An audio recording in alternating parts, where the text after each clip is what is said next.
Well, hope you are having a wonderful, wonderful day. Me, I am having a very aggravating day. I've already made this video now twice and have had some audio issues. But we're good. We're here now. But I wanted to take the time, I'm going to be brief, posted about a place, another magical place down in Pike County, a toxic site from a company called Parker Hannafin. Almost sounds like a bad name, or you have to spit it out or something like, yeah, that Parker Hannafin. All jokes aside, this is another toxic location in Pike County, Ohio. You'll notice from the graphic, you'll see the Waverly Walmart. And probably asking, why is Waverly Walmart my graphic? Well, it's because the land that it sits on is toxic. Let me show you a map real quick. I'm going to bring this up. You have this map from the EPA. Down at the right-hand corner, which would be actually the north east portion of the property, you see the former Parker Manufacturing Building. Right next to it, you see another building, kind of in the central section of this property. That's Walmart.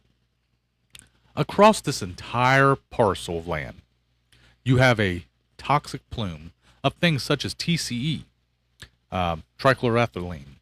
A lot of nasty chlorinated solvents are here. Sounds very familiar, don't it? This site is very similar to wherever. Different type of manufacturing happened here. This place did a lot more polishing, brazing, and stuff like that. And they had a system where they had these wells that were just basically meant to contain whatever they dumped into the ground. Problem was, portions of this area and where these toxic chemicals were settling is actually even below the water table, which allowed nasty stuff to migrate through the groundwater from the northeast portion of this property all the way to the southwest to PP Creek. Yes, it's a funny name. In Pike County, we've got PP Creek, PP Township. It's a name you'll never forget. Promise you that one. But we have all this land, and we have this toxic plume under it that stretches from the building all the way to PP Creek, which then flows into the Scioto River. Of course, why wouldn't it? All the nasty stuff comes down the Scioto River. Columbus, Circleville, Chillicothe. And then it scoops up this stuff, grabs a little bit more at the atomic plant, and keeps on trucking down to the Ohio River. But Parker Hannafin is a manufacturing site that has been around since, I believe, the 50s, on up into the 80s before it was shut down. But it left behind a toxic mess. And that's what you see on this map in these circled areas. Portions of the property that have the highest TCE levels. Levels that are above what is deemed safe. Now, I'm not going to play into this mythological thing where, you know, these plumes, these chemicals magically move past this place or slide under here and like wherever. They say that it just bypassed Mary Lou Patton Park. There's no toxic plume that could have touched it. Same way all the radioactive stuff at Piketon, at the atomic plant, can't get outside the magical force field. It's BS, folks. Basically, if you've got puddles on the northern end and the southern end of this property, then I'm sure there's something in the middle. Well, there is. It's called a Walmart.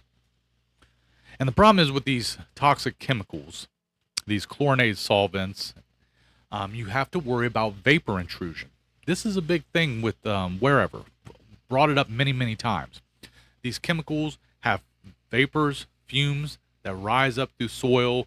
They'll follow utility lines. They'll come up through the concrete. If you got cracks in your concrete and your foundation, there's an access point.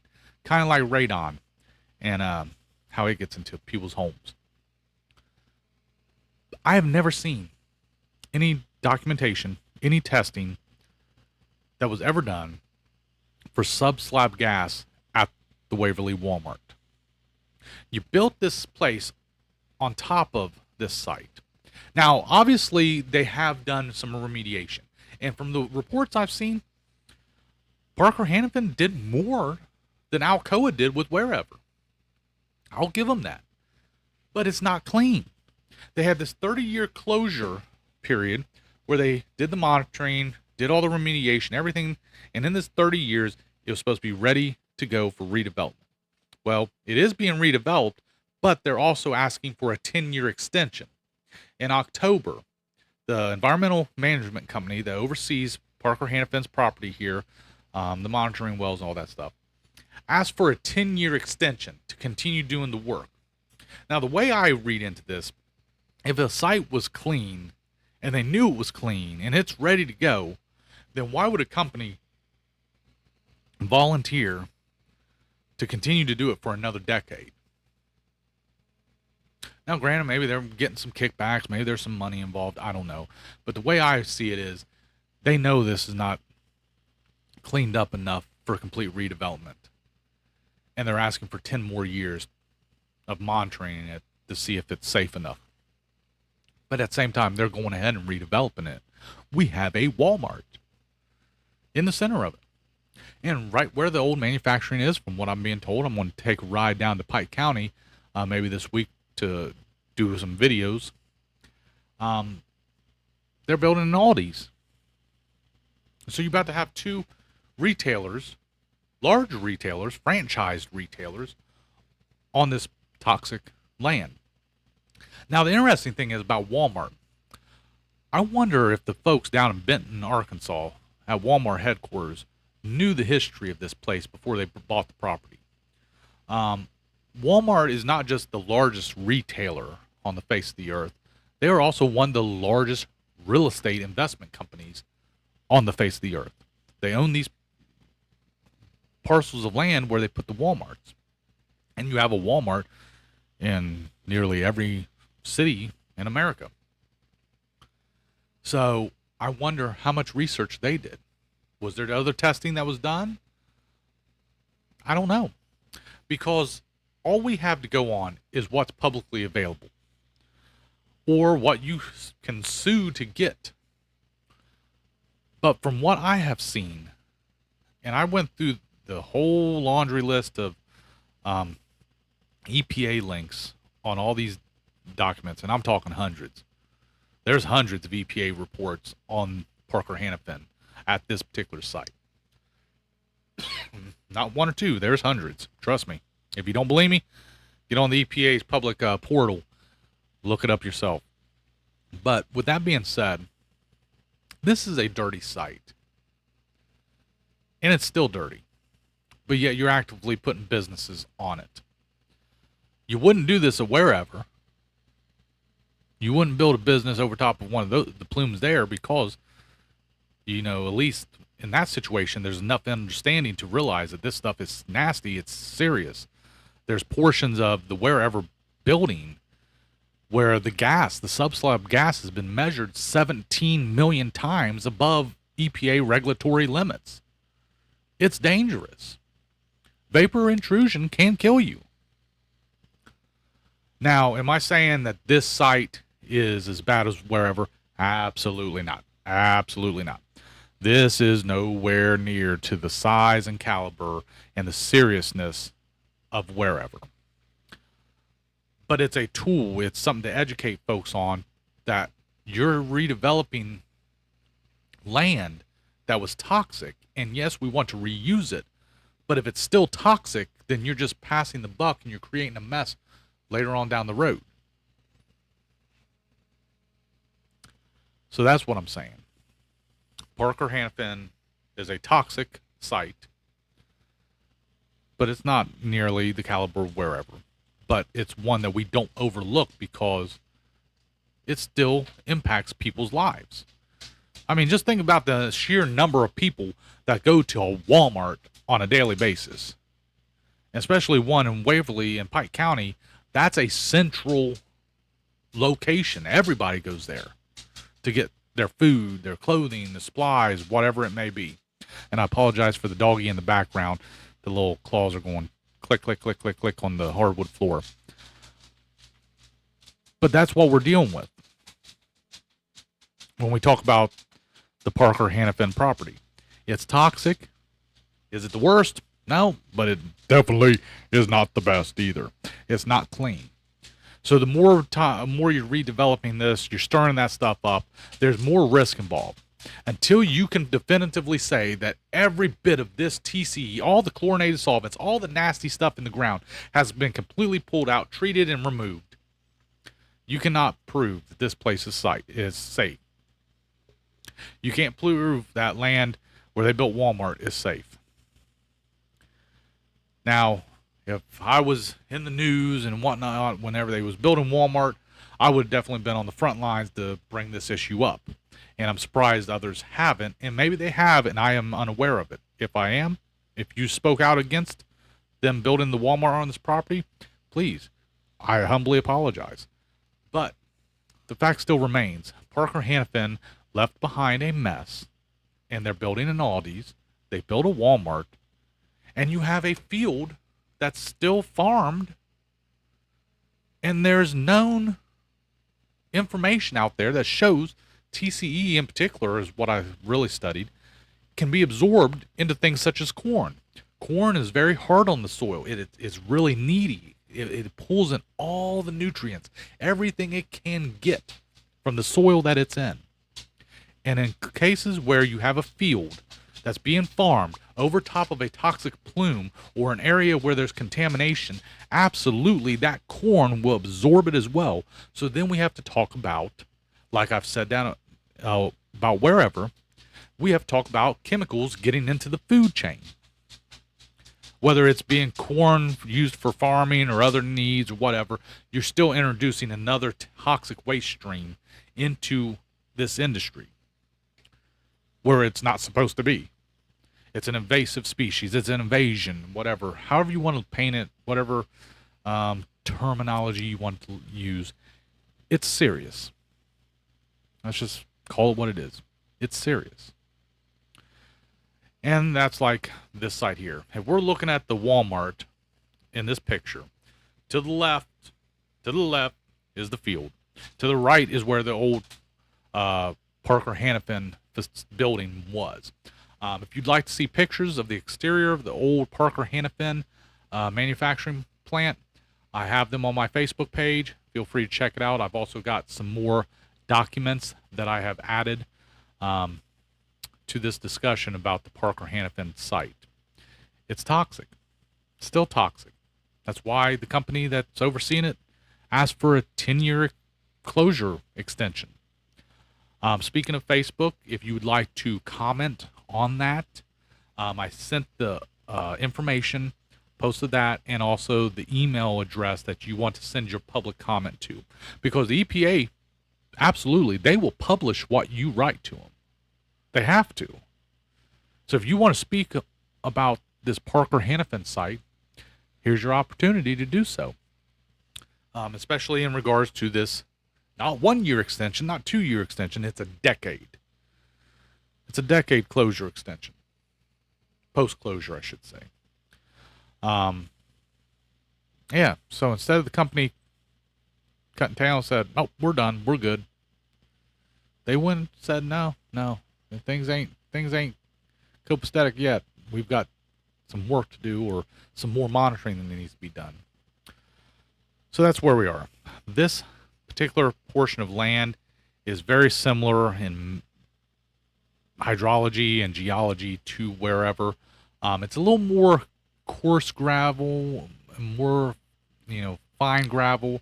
It's not quite the sand silt mix that we see at wherever and in Chillicothe, but it's very similar, and the EPA records say that the aquifer under this site is highly susceptible to contamination just because of the geological and hydrological makeup of this parcel of land. So, in essence, talking about Parker Hannafin, I'm planning on going down to Pike County sometime because I want to see pictures and take video the ALDIs being built, and try to ask more questions, because the vapor intrusion issue to me is the most serious with this, as we're building more businesses on this parcel. That's something that has to be looked at, because we're talking about people's lives. We're talking about health and safety of communities. We can't just glance over it. So that's where we are. And like I said, I wanted to jump on here again, because I made, literally, this is video number 3 where we've had technical difficulties. And if for some reason this one has technical difficulties, there won't be a 4th. We'll just hold off and add that to the next episode of the Fallout Files. But Parker Hannafin, Waverly, Ohio. You, my friends, are nasty.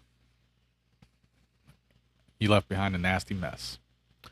So I'm going to continue to dig into the history and the toxicity of the Parker Hannafin site, see what else I can find, because like I said, I had a general understanding. I knew of this site, but had no clue that they built a Walmart over top of a TCE plume.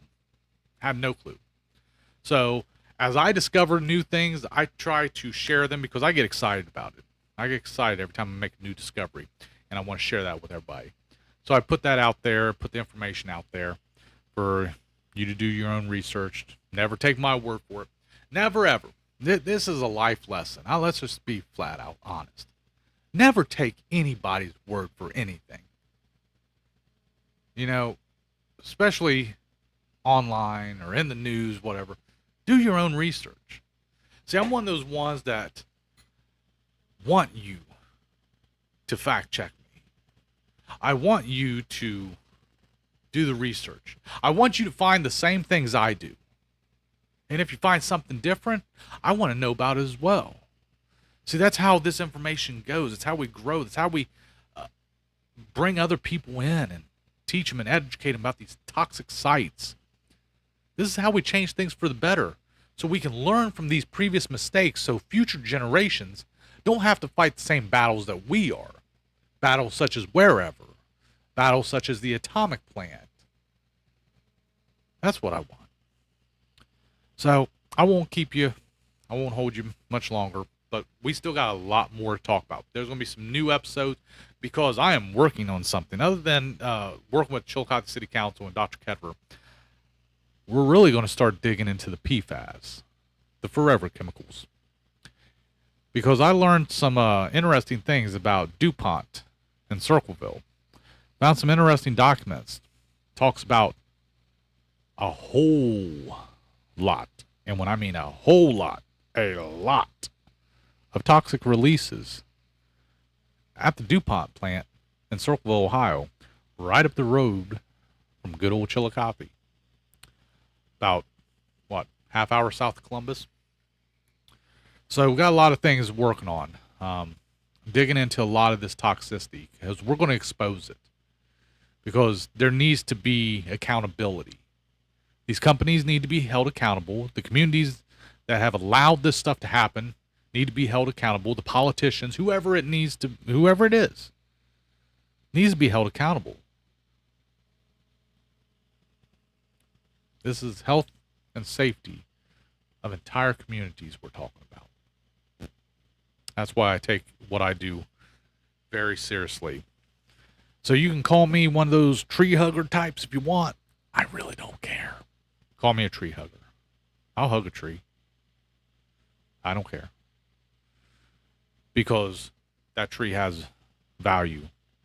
Same way the workers at these toxic sites had value. The community has value. We're not just numbers on a screen. Not just demographics. We have value. And I'll be damned if I'm going to continue to allow the government and corporations to treat communities and people as anything but valuable. So, until next time, everybody, take care of yourself, take care of our environment, and we are holding the powers that be accountable. We ain't going to let them keep doing this anymore. Y'all have a great remainder of your week, and stay tuned. Like I said, we got a discussion coming very soon about DuPont. Till next time. My name is Jason Sally. I am an investigative journalist, the founder of the Ohio Atomic Press, and the host of the Fallout Files.